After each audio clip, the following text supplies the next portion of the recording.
So relationships, does it matter or not? Do relationships matter? So for generations, relationships did matter, but do in the new generations, do they even want to have connection?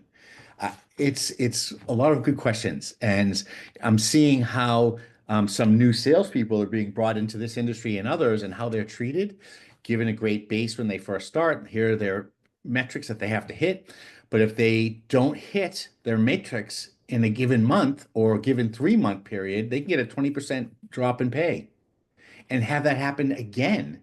And then they could be fired at any time, even if they bring in a sale. And it's like, what are we teaching our kids? What are we teaching the younger people that just coming out of college that are, excited and ready to go and that they're replaceable and that the relationship within their company is not existence and there's no loyalty?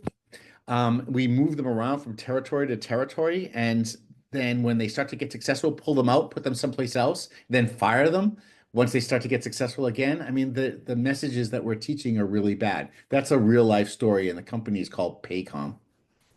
That's how they treat their workers.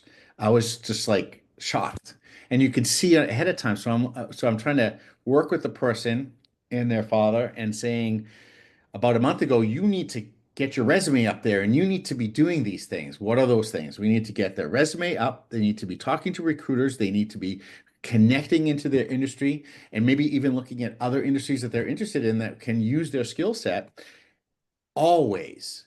So they just got fired this past Monday morning and they have a 5 months worth of lease on their in front of them that they have to pay. It's like, who's going to pay that lease? Because they don't get a severance. They're fired, right?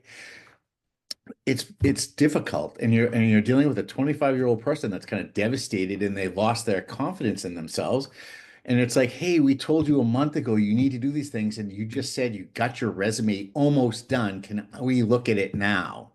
If you had done it a month ago, you would have offers maybe on the table right now, and you'd be in a better position.